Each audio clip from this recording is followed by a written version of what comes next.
When I stood up to the billionaire as my mother's lawyer, I never expected a life-changing secret. I will never forget the day everything fell apart. My heart raced. The courtroom was packed. Eyes were heavy on me, whispering, judging. I was small, just a girl, fighting against a giant. Mom was gone. The cancer took her too soon.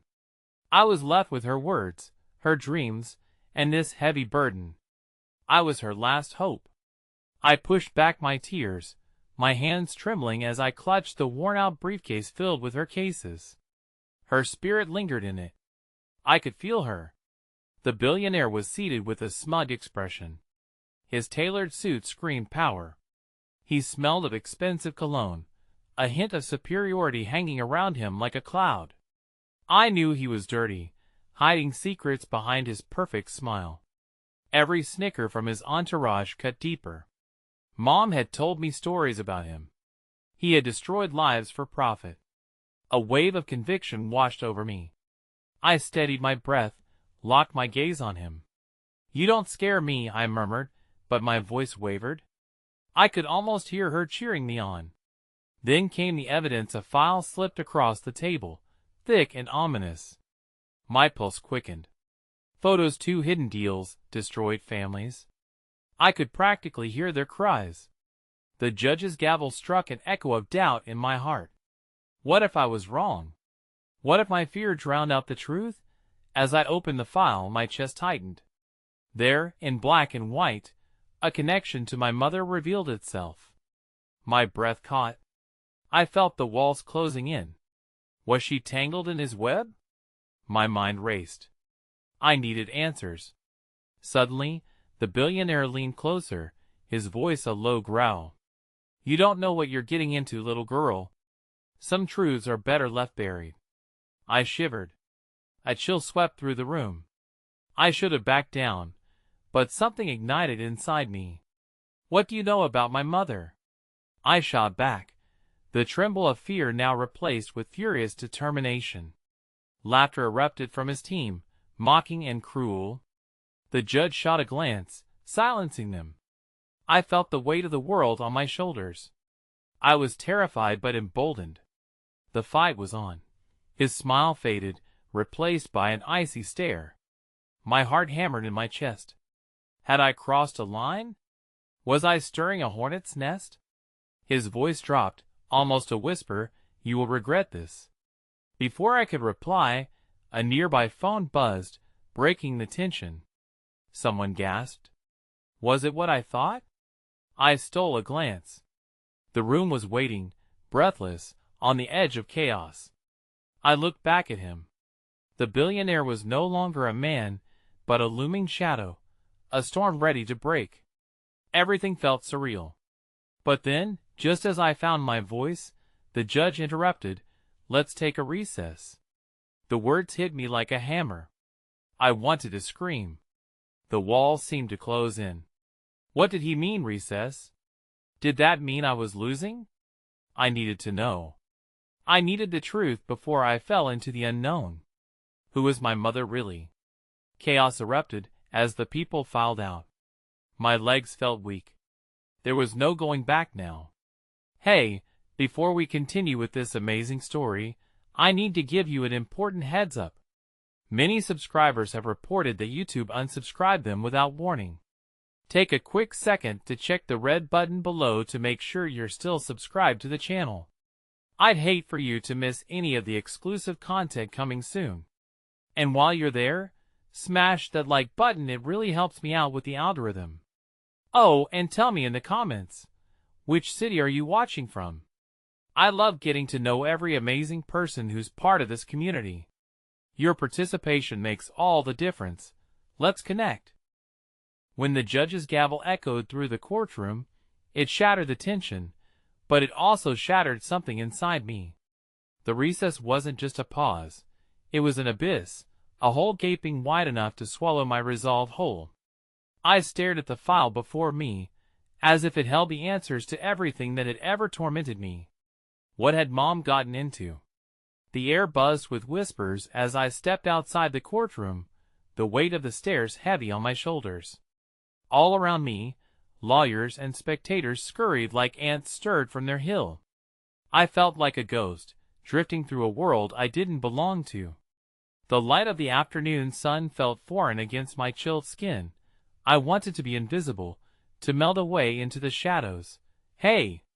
A voice, sharp and clear, pulled me back from my spiraling thoughts. I turned to find a young woman rushing toward me, her expression one of concern. "You did well in there.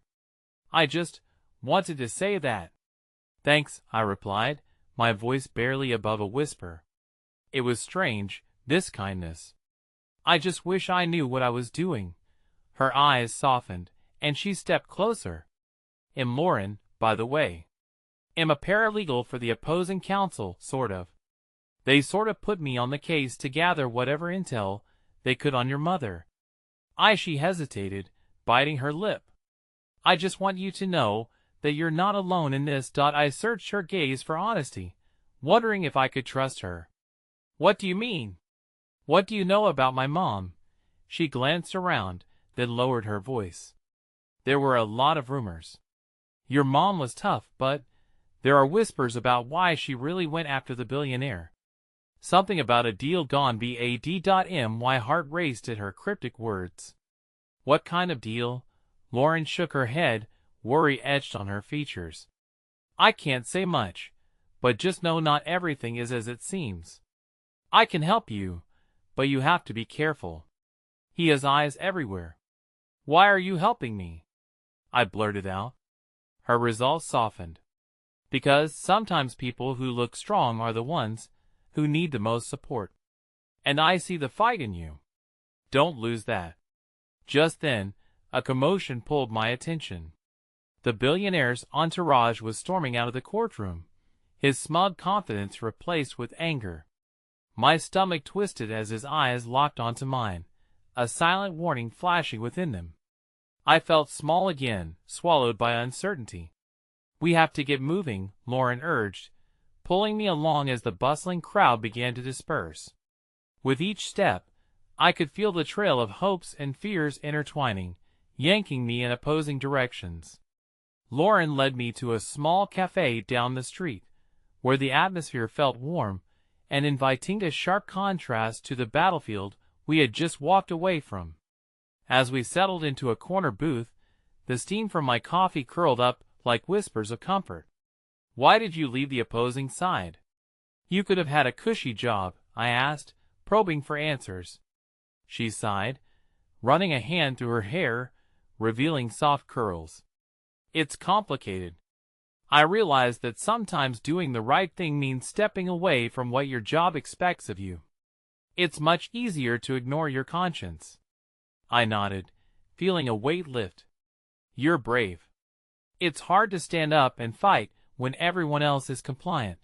Bravery is choosing to be scared and going forward anyway," she replied, her voice firm, reminding me of the strength my mother had always instilled in me. A tiny flicker of hope lit within, intertwining with the fear coiling in my stomach.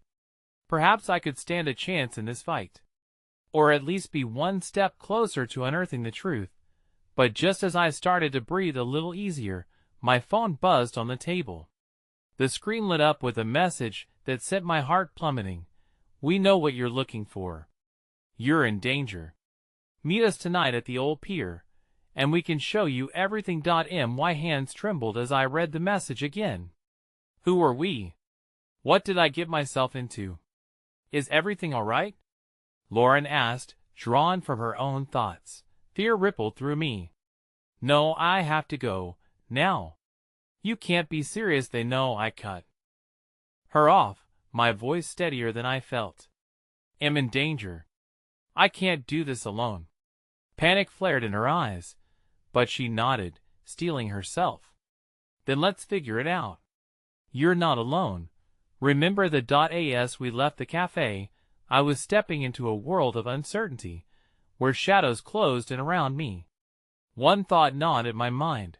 What other secrets lay buried in the depths of our past? The car's engine hummed quietly as we sped through the desolate streets, the night swallowing us whole. My heart was a wild drum in my chest, each beat echoing the gravity of what lay ahead. I glanced at Lauren, her hands grasping the steering wheel tightly, determination etched on her face. It was a stark reminder that she had chosen this path willingly, even if it terrified her just as much as it terrified me. What if this is a trap? I whispered, the thought spinning in my mind like a restless specter. Lauren turned her gaze toward me, her eyes fierce but reassuring. It could be, but we have to take that risk. If there's even a slight chance they know something that can clear your mom's name, we owe it to her to find out. The old pier slowly came into view, its silhouette bleak against the moonlit sky. A shiver danced along my spine, a mixture of fear and the cool breeze. I had never been afraid of the dark until now, where it felt as if secrets waited to pounce. Let's stick together, I said, though my throat was tight. If we're going to do this, I need to be sure I can trust you. You can, Lauren replied, her voice steady. I won't let anything happen to you. I nodded, feeling that flicker of hope again, small but persistent. We parked the car and stepped out into the night air, the salty scent of the ocean mixing with the anxiety that hung between us. The wooden pier creaked beneath our tentative steps, and the sound sent chills up my spine, every echo a reminder that we were stepping into the unknown. As we drew closer to the meeting point, we spotted two shadowy figures lingering at the end of the dock. They stood beneath the flickering light of the lone lamp, their expressions hidden but posture tense. My stomach twisted. Stay behind me, Lauren instructed. I nodded, although it felt oddly comforting to have her by my side. Is that them? I whispered, squinting in the darkness. I think so, she said, her voice low as we crept forward, the sound of our footsteps muffled by the soft lap of waves against the pylons. Are you? One of the figures spoke up, their voice low and gravelly. I couldn't see them well, but something in their tone set my nerves on edge. Are you here about the message? We are, Lauren replied, taking a step closer. Without warning, the figure stepped into the light, revealing a man and a woman. The woman had short, dark hair and bright blue eyes that seemed to pierce through the darkness. The man, tall and imposing, wore a long leather coat that billowed around him like a dark shroud. Good, the woman said, her gaze shifting to me. You're the daughter. We need to show you something important. My pulse quickened. What do you know? This isn't the place, the woman replied, her voice serious. We need to get out of here first. I felt a tug of fear mixed with curiosity. Why? What's going on? The man glanced over his shoulder toward the end of the pier, as if wary of unseen threats. We can't talk about this here. Just trust us. It's connected to your mother. To the case. I exchanged a look with Lauren, who nodded slightly, her expression a mix of worry and encouragement. Lead the way, I said, forcing my voice to stay steady despite the dread pooling in my chest. The three of us departed from the pier, the figures guiding us toward a nearby warehouse shrouded in shadows. The building loomed ahead, a dilapidated structure bathed in moonlight, peeling paint telling stories of better days long forgotten. I felt suffocated by a sense of foreboding and urgency. Once inside, the atmosphere shifted. It was darker, colder, and I could almost feel the weight of secrets pressing down upon us. The woman led us to a small, cluttered room filled with old papers and dusty crates. She flicked on a light, illuminating the space, and the files stacked haphazardly around us. Your mother was involved in something much bigger than just a contract gone wrong, the woman began, turning to face me, her gaze steady and intense. There are people who want her out of the picture, and they'll do anything to keep the truth hidden. But why? I asked, my voice a strangled whisper, dread curling around my heart. What truth? Before I could receive an answer, the door behind us burst open. The tall man shouted, "We need to go." They're coming. My heart skipped a beat. Who's coming? But there was no time to find out. Panic surged through me as Lauren grabbed my hand, yanking me toward the exit. The sound of footsteps thudded against the wooden floor, a chilling reminder of how quickly this surreal evening had taken a turn. "Come on!" Lauren shouted, her grip firm as we barreled through the door and back into the night. But as we raced away from the warehouse, my mind screamed with questions. What exactly had my mother entangled herself in? And what had I just become a part of? With every step, the shadows loomed closer, suffocating the little hope I had managed to hold onto. And behind us, I could feel the presence of danger creeping ever closer, an ominous reminder that the answers I sought might come at a perilous price. The sound of our breaths filled the silence as we sprinted down the empty street, fear propelling us forward. I could feel my heart thundering in sync with the pounding of my feet against the asphalt, every beat a frantic drum summoning adrenaline. Beside me, Lauren's grip tightened, her focus unwavering despite the chaos surrounding us. "Where do we go?" I gasped, glancing back to see if danger was indeed trailing us. The shadows of the warehouse stretched long behind us, but I could only hope they weren't gaining. "There's a safe house nearby," she said, urgency painting every word. "But we need to lose them first." A sudden idea struck me like lightning. What if we go to my mom's old office? It's not far from here, and it has a secure back entrance. Lauren nodded, the determination in her gaze intensifying. "Lead the way." We sprinted through the dimly lit streets, a blurry mix of adrenaline and anxiety.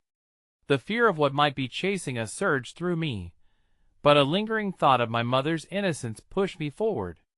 If I could find proof, if I could unravel whatever was causing this to happen, I might not only save myself but also unveil the truth about her. We raced past vague figures in the distance, shadows cloaked in the night, but our attention was solely on reaching safety.